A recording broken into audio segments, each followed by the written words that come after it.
apa itu baiat. Sama juga, saya merasa asing dulu itu ya dengan istilah baiat. Karena begitu mendengar baiat, saya langsung terlintas sama yang di Timur Tengah itu, yang ISIS itu kan.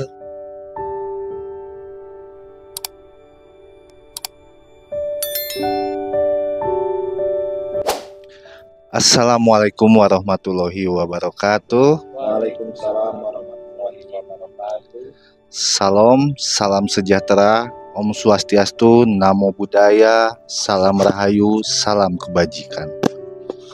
Baik, kembali lagi bersama kami di channel Pencari Jalan Pulang, yang kebetulan pada kesempatan kali ini saya ditemani oleh saudara saya, yaitu Bang Teja dan Bang Topik. Pada kesempatan kali ini kita akan mengangkat judul, yaitu apa itu baiat. Sebelum masuk ke pembahasan, di sini saya mau mendisklaimer bahwa ini adalah untuk berbagi ilmu dan pengalaman terkait dengan perjalanan tasawuf. Oke, untuk mempersingkat waktu, saya langsung bertanya mengenai apa itu baiat. Monggo silahkan, mau siapa dulu?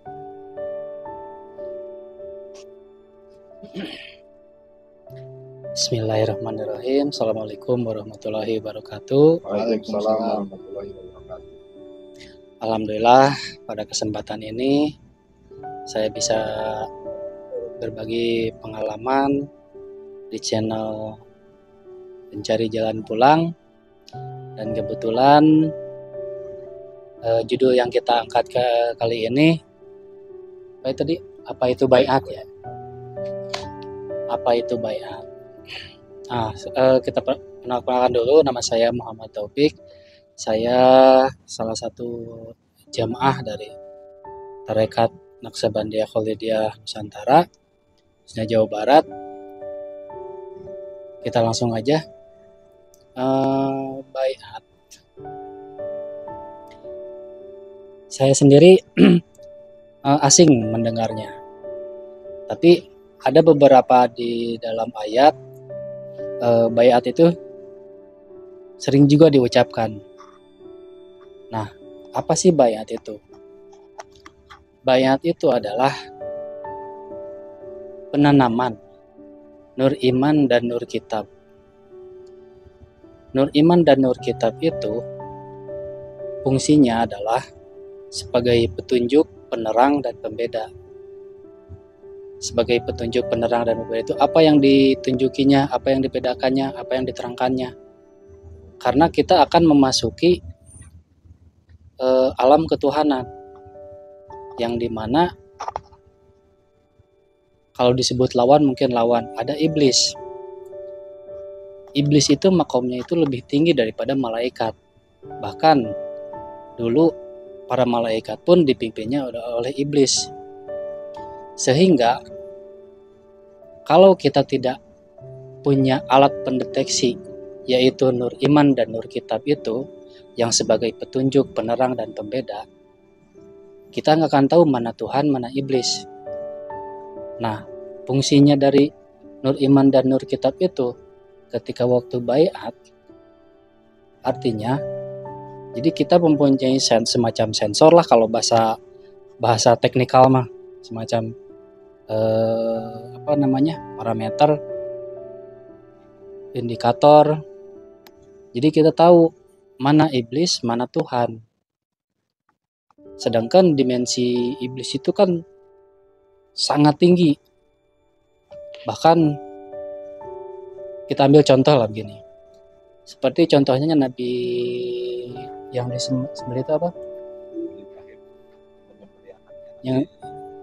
Yang Nabi Ismail, yang Nabi Ibrahim, bukan Nabi Ibrahim. Nah, bagaimana seorang Nabi Ibrahim memenggal anaknya dalam secara dalam aturan agama manapun, mana ada yang memperbolehkan, mengizinkan seorang ayah menyembelih anaknya. Tapi itu perintah dari Tuhan. Pasti kalau secara logika, secara nalar, itu pasti iblis. Tapi setelah Nabi Ibrahim konfirmasi ke anaknya, anaknya juga mengkonfirmasi juga bahwa itu perintah Tuhan juga. Nah, berarti untuk membaca perintah Tuhan atau gelombang dari Tuhan memerlukan suatu alat, suatu teknologi lah kalau bahasa sekarang mah, untuk membedakan mana ini perintah Tuhan, mana perintah iblis.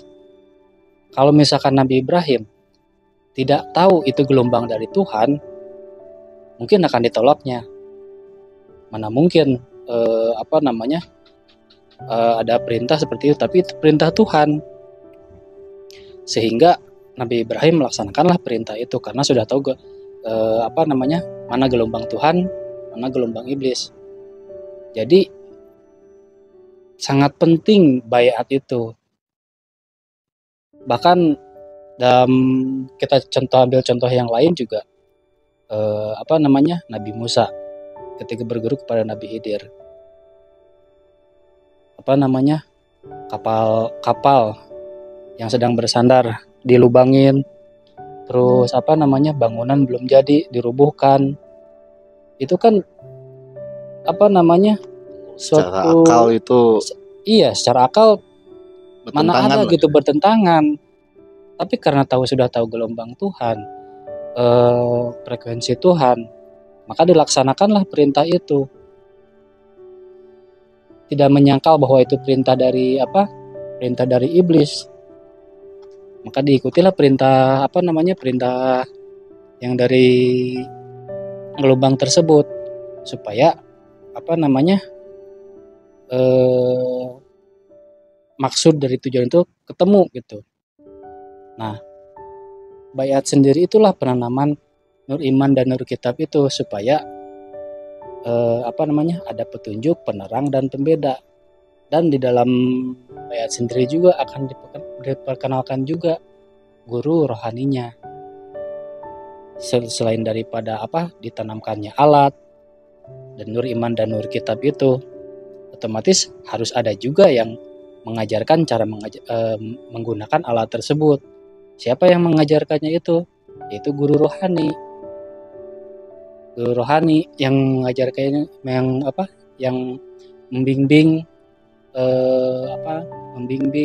cara menggunakan alat nur iman dan nur kitab itu, supaya kita tidak keliru gitu. Apa ini iblis? Apa ini Tuhan? Karena sangat sulit, sangat halus sekali. Kalau tidak ada alat itu, mustahil orang bisa mengetahui gelombang iblis, gelombang Tuhan, karena sangat halus sekali. Dan setelah baiat itu pun tidak berhenti di situ, ada tahap selanjutnya. Setelah baiat itu adalah wirid sendiri, wirid berjamaah, suluk, dan bakti. Itu adalah proses-proses yang harus dilalui. Para nabi semuanya melalui proses itu. Begitupun dengan Nabi Muhammad. Nabi Muhammad kan diceritakannya kalau tidak salah kurang lebih seperti ini. Pada malam itu Muhammad kecil dibelah dadanya, disucikan qalbunya oleh malaikat Jibril. Nah, itu kias akan baiat. Nah, malaikat Jibril itu bertindak sebagai guru rohaninya, yang membimbingnya, yang yang membaiatkannya, yang menanamkan nur iman dan nur kitabnya. Itu adalah kiasnya. Dan kemudian setelah dibaiat itu ada adaptasi yang sangat panjang. Bahkan diceritakan Nabi Muhammad sendiri setelah baiat itu 13 tahun adaptasinya, baru Nabi Muhammad bisa naik ke Sidratul Muntaha. Jadi bayat itu awal mula yang sangat penting untuk proses beragama, untuk mengenal Tuhan, untuk bisa kembali pulang. Dan bayat itu tidak bisa dilakukan sembarangan, harus betul-betul melalui metodologi tarekatullah yang waris dari junjungan Rasulullah Muhammad.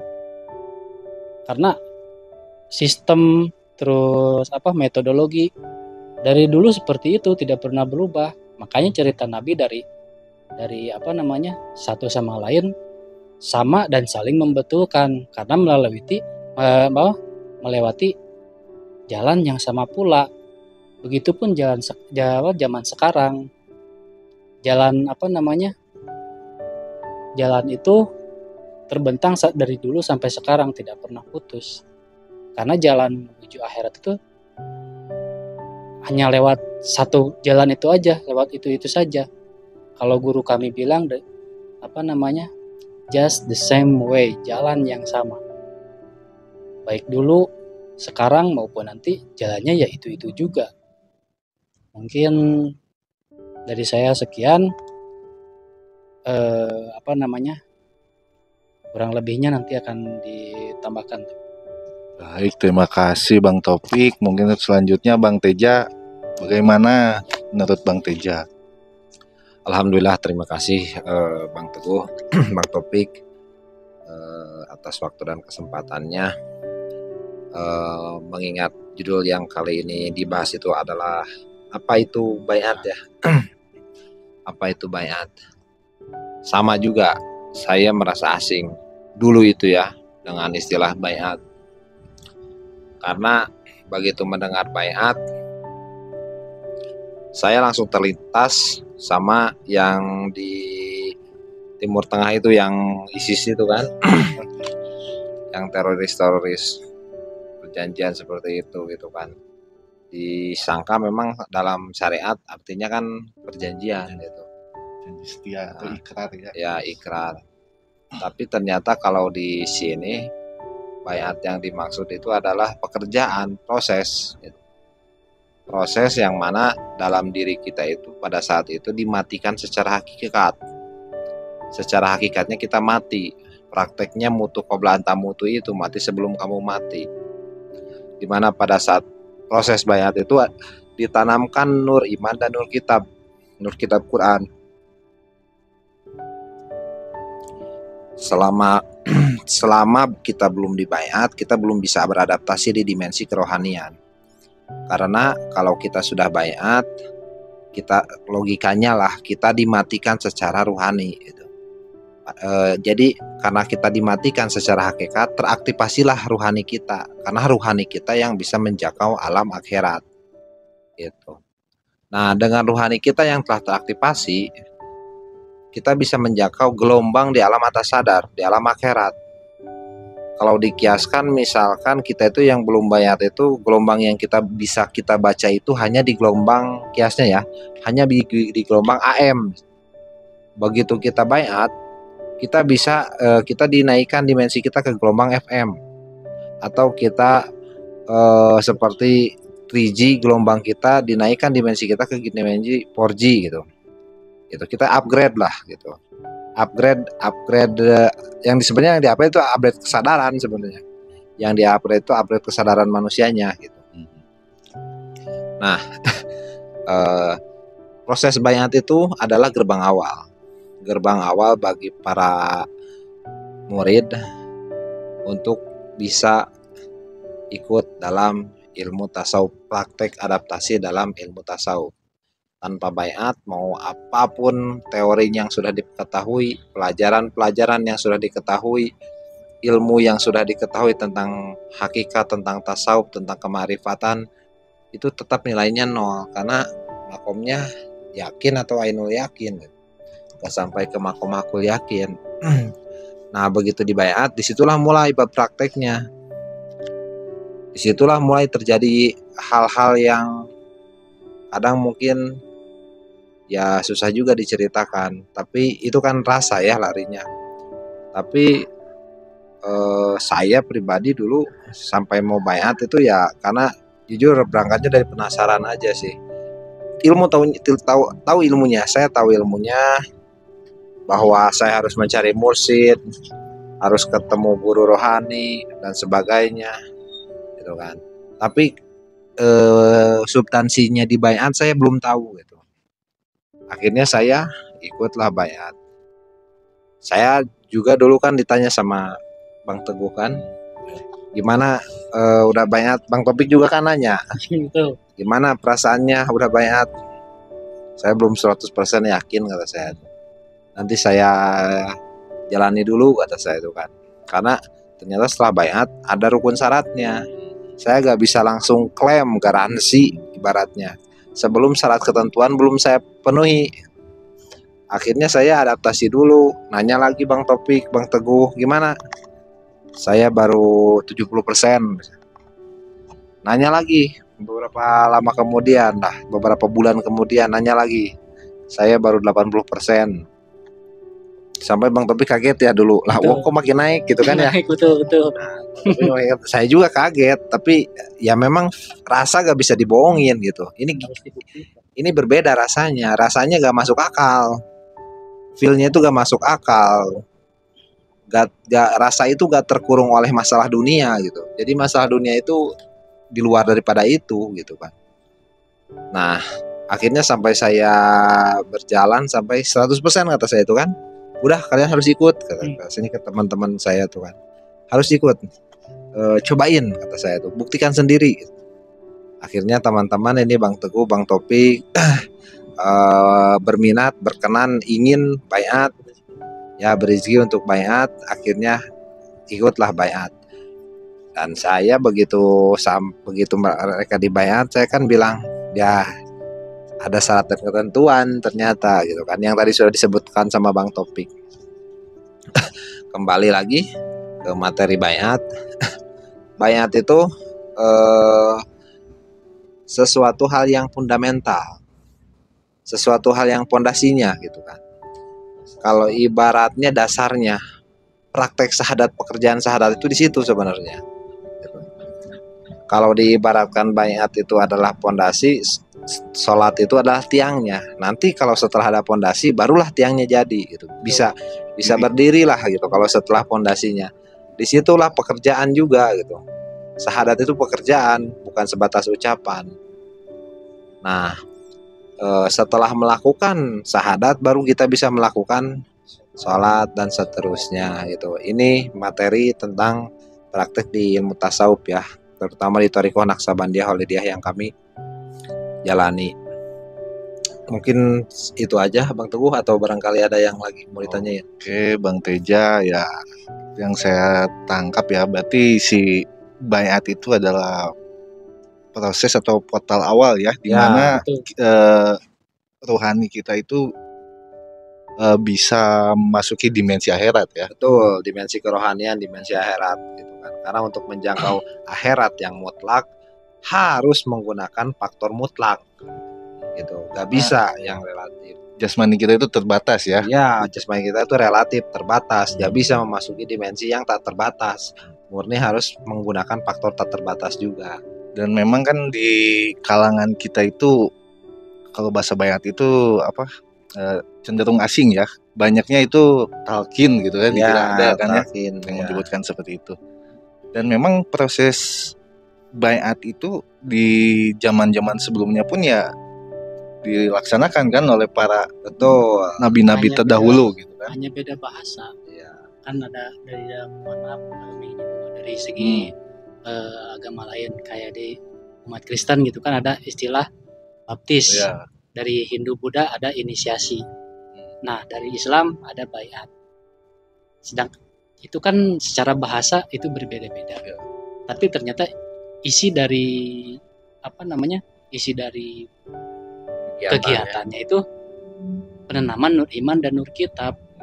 Karena nabi-nabi dahulu juga kan pasti proses seperti itu. Ditanamkan dulu nur iman dan nur kitabnya. Diinstal dulu ya. Diinstal dulu, naik upgrade gelombang. Kayak misalkan gini. Ini batas kesadaran. Ini Dari ke sini dunia akal manusia, di sini ke bawahnya dimensi alam bawah sadar. Nah, ketika kita mau update upgrade ke gelombang di atas sadar, katakanlah di sini akhirat, ini dunia, di sini alam bawah sadar. Nah, dari dunia ke alam akhirat itu mengalami situasi dan kondisi kan yang berbeda. Kita di dunia mau naik ke sini, mau naik ke alam akhirat. Ini ya. Ada portal. Nah, portal ini di sini itu. Nah, inilah bayat di sini, naik upgrade gelombang dari kesadaran jasmania naik ke kesadaran ruhania. Nah, di sini tuh dari sini ke atas ini sudah akhirat semua. Ada tahap-tahapannya, mi'raj, naik dimensi, naik kesadaran lagi. Jadi di sini tuh kalau dikiaskan direlatifkan ya dari 0 sampai 100%. Betul. Lewat ke sini jadi 0% aksen gitu ya, di dimensi yang berbeda. Melewati ambang batas ya, melewati ambang batas. Di sini di dunia naik dari kesadaran dunia naik ke akhirat, sedangkan alam akhirat itu lebih luas gitu. Kondisinya itu tak terbatas. Dunia kan terbatas. Ini tidak terbatas. Nah, bagaimana kesadaran alam sadar mau dibawa ke alam di atas sadar? Otomatis harus ada alat yang dipakai yang di sini. Di sini adalah ruh. Nah, ruh ini harus diaktifasi. Aktivasinya di mana? Itu di baiat. Pada saat kita di dunia berarti ya. Pada saat di dunia, karena kita kan menuju ke akhirat setelah dari kita kematian itu kan menujunya akhirat. Nah, kalau kita sudah pasti ke akhirat, maka belajarnya itu pasti di dunia. Belajar matinya di dunia. Belajar matinya di dunia. Kalau dalam istilah ilmu dulu ya, saya belajar ilmu kalau dibilangnya ilmu kerohanian hanya secara akal gitu kan. Maksudnya mati sebelum mati itu larinya kita menghilangkan pengakuan, keinginan di dunia lah gitu. Iya, gitu kan. Hanya tapi sebatas teori itu gitu kan. Nah, disinilah prakteknya gitu loh. Dipaksakan gitu. Bang Teja. Nah, saya teringat akan hadis yang terkait baiat itu. Siapa ya periwayatnya Bang Teja? Nah, itu untuk periwayatnya tapi bisa dicari lagi sih. Jadi saya dalam arah yang pertama dari Al-Quran dulu, bahwa Arab Badui menghadap kepada Rasulullah, ya Rasulullah, aku telah beriman. Kata Rasulullah, belum, engkau belum beriman, tapi kalau baru berserah, baru berislam, gitu. Iman belum dimasukkan ke dalam dadamu, gitu kan. Jadi baiat itu penanaman nur iman, nur Quran. Masuklah nur iman dan nur Quran ke dalam dada si fulan, gitu. Nah, dan saya malah ketemu, jadi saya ketemu banyak hadis-hadis baiat itu setelah saya baiat justru masalahnya tuh. Jadi bukan saya tahu terkait baiatnya. Kalau ilmu tasawufnya saya sedikit banyak saya mencari dulu tuh. Tapi istilah-istilah baiat tuh justru saya temukan setelah saya baiat. Saya menemukan lagi mungkin orang Baduy yang sama menyampaikan kepada Rasulullah, ya Rasulullah, si orang Arab Baduy itu dia posisinya demam tinggi, gitu, panas gitu kan. Datang kepada Rasulullah. Setelah dia dibayatkan, dia langsung meminta kepada Rasulullah, ya Allah, ya Rasulullah, lepaskan lagi bayatku. Dia minta lepas bayat, tapi Rasulullah menolak. Gitu. Itu salah satu hadisnya. Dan ada hadis yang jika tidak ada bayat di leher itu seperti mati jahiliyah. Hadis riwayat Muslim ya, yang menyampaikan barang siapa yang mati tanpa ada bayat di leher, maka ia mati ibarat dalam keadaan jahiliyah. Ada itu. Nah, itu saya ketemu hadis itu juga setelah baiat gitu loh. Oh, ternyata ini gak ngarang-ngarang gitu maksud saya tuh. Emang ada baiat tuh. Cuman ternyata tafsir orang baiat itu beda-beda gitu kan. Ada baiat yang lebih ke perjanjian apa. Ternyata di ilmu tasawuf tuh ada, dan pekerjaan itu yang harus dilakukan itu proses. Proses yang harus dilalui gitu. Disinilah prakteknya mutu qabla tamutu gitu. Dulu memang ilmu ini tidak boleh disebarkan ya, karena belum bisa diilmiahkan. Kalau sekarang kan enggaknya bisa dibuat, diilmiahkan, dideskripsikan dengan bahasa-bahasa yang sudah ada pembendaharaannya, misalkan frekuensi, dimensi, lebih gampang gitu kan. Kalau Rasul dulu ngomong frekuensi, dimensi pasti bingung gitu kan. Tapi kan sekarang sudah pembendaharaan kata itu, istilah-istilah itu sudah cukup banyak, sehingga ada istilah-istilah yang mendekati. Karena sebenarnya di ilmu mutlak kerohanian itu tak terdeskripsi gitu kan, tapi ada yang mendekati gitu Bang Teguh. Oke, lalu terkait bayat itu ya, apakah semua orang itu wajib bayat, Bang Teja? Ya, sesungguhnya tujuan kita hidup di dunia ini adalah kembali pulang, Betul. gitu kan. Kita hidup di dunia itu wajib pulang. Apa yang pulang adalah rohani kita. Karena dalam diri kita terdapat dua faktor, yaitu jasmani dan rohani. Nah, jasmani kita kembali ke tanah nantinya, tapi rohani kita melanjutkan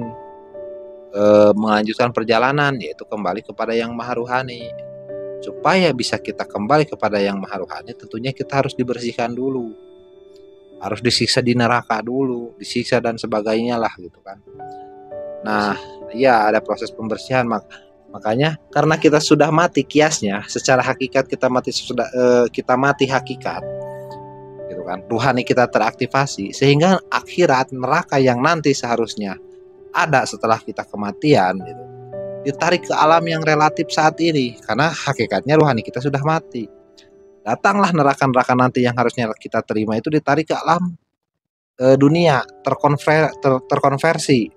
Sehingga yang semula akhirat siksanya itu lama, kekal, masuk ke alam dunia ini, terkonversi, akhirnya jadi beberapa hari, jadi terbatas. Yang misalnya seharusnya 10 hari, selamanya lah kekal gitu, jadi 10 hari, jadi 1 hari, 2 hari.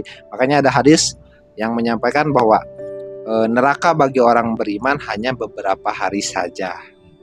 Bagi orang yang beriman, ya, beriman itu dalam sudut pandang tasawuf ini adalah orang yang telah ditambahkan nur iman nur Quran. Makanya pasti yang pasti setelah bayat ya neraka yang datang, kesusahan gitu kan. Dan ternyata musuhnya itu nyata dalam artian apa? Diri kita sendiri musuhnya. Angan-angan, hayalan, nafsu, hayalita dan sebagainya. Apa semuanya cita-cita dinetralkan gitu. Bukan dilawan, bukan, tapi kita harus menetralkan itu gitu kan. Gitu Bang Teguh. Berarti ketika setelah bayat itu kita menjalani dua realitas ya. Betul. Realitas dunia dan akhirat. Betul. Karena rohani kita sudah teraktivasi dan terizinkan masuk ke alam akhirat ya. Betul. Sebenarnya kita terizinkan untuk mi'raj ke dimensi akhirat. Katakan kita sudah setelah bayat kita sudah mi'raj di dimensi akhirat. Cuman di dimensi akhirat itu berlapis-lapis. Kalau dikiaskan kata Nabi ada 7 lapis langit kan. Nah, itulah proses adaptasinya gitu kan. Bahkan setelah bayat bisa balik lagi ke dunia.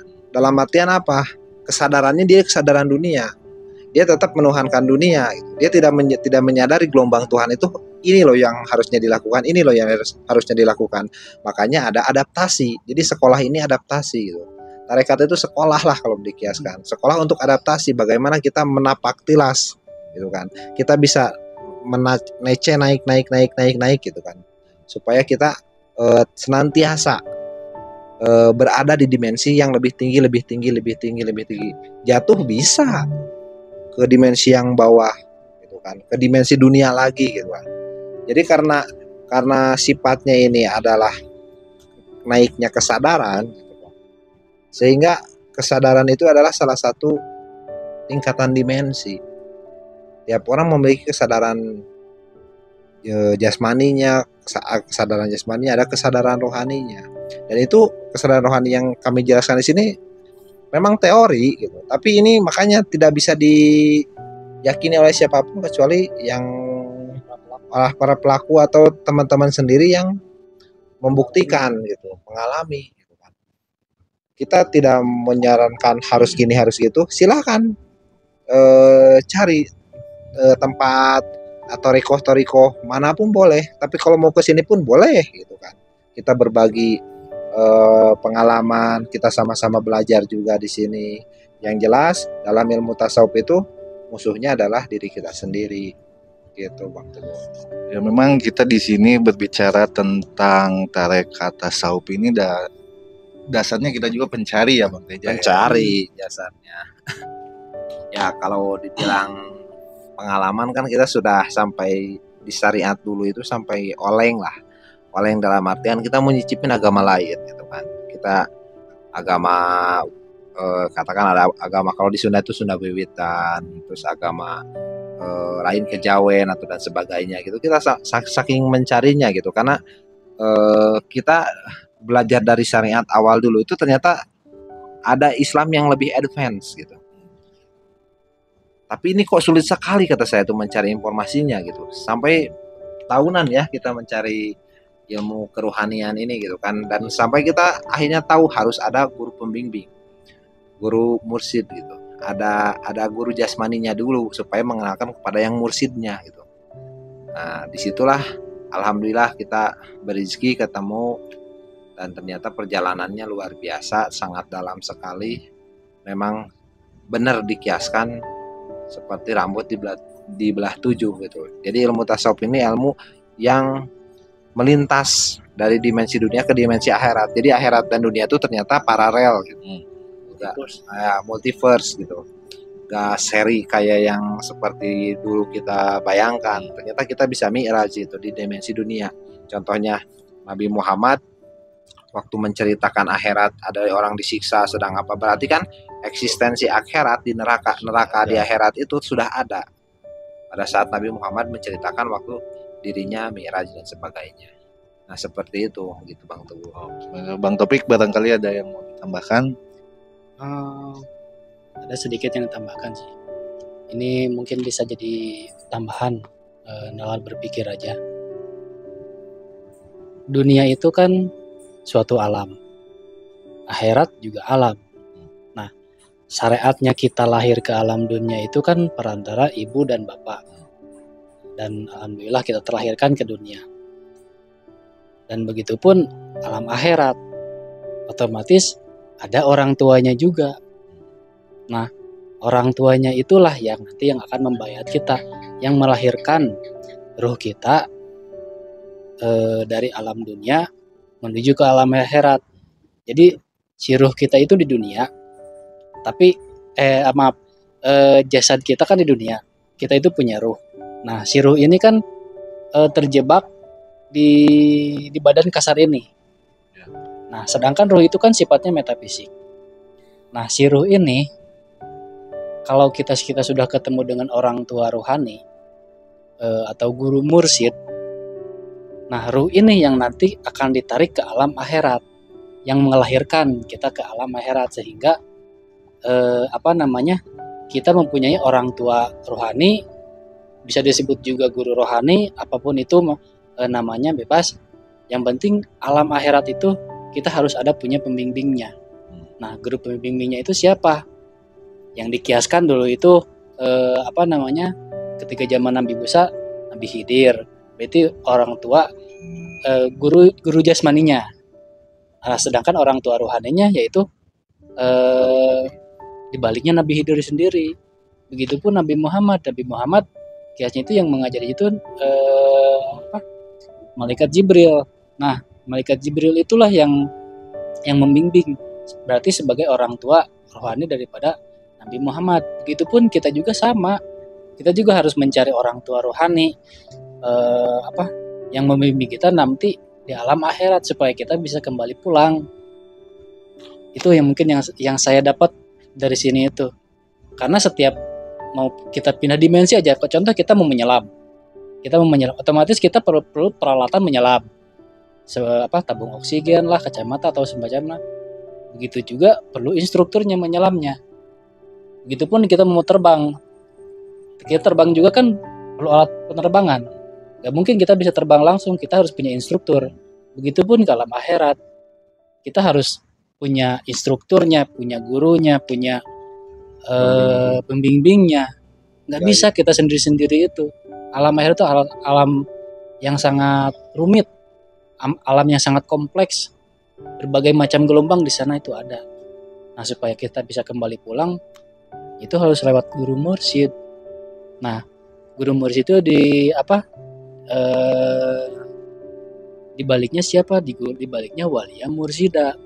Nah, walia mursyada itu cuma ada satu di dunia ini tuh. Yang sulitnya itu kita aja mencari sampai berapa tahun Bang Teja? Kurang lebih dari Belasan 2014 lah ya. Saking sulitnya harus ada proses dibolak-balikan sampai matang. Akhirnya saya pun juga sama begitu. Sampai nemu. Sampai nemu matang, karena kita juga masih belajar. masih belajar. Sampai nemu lah berizki baiat supaya titik awal gerbang supaya kita kembali pulang, karena tujuan kita itu kan pulang, sebenarnya ingin segera pulang. Terus kita innalillahi itu ya. Mungkin itu aja dari saya, semoga mudah-mudahan bermanfaat. Sedikit Bang Teguh. Oke, boleh. Kiasnya naik dimensi itu, kiasnya ya, mungkin yang semua orang juga sudah tahu. Kias akan naik dimensi itu contohnya kita sedang bermimpi.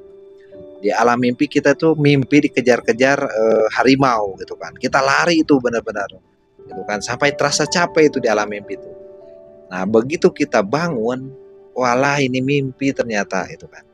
Nah, disitulah terjadi mi'raj dimensi, naik dimensi kesadaran. Yang semula kita sadar di alam mimpi sesadar-sadarnya, ternyata kita naik ke kesadaran yang lebih tinggi, sehingga kita menyadari bahwa mimpi tersebut adalah fata morgana. Makanya ada hadis yang bilang menyampaikan bahwa begitu engkau mati, kau akan ada kau baru sadar bahwa dunia kehidupan dunia yang semula kau anggap nyata hanya sebatas mimpi atau fata morgana gitu loh.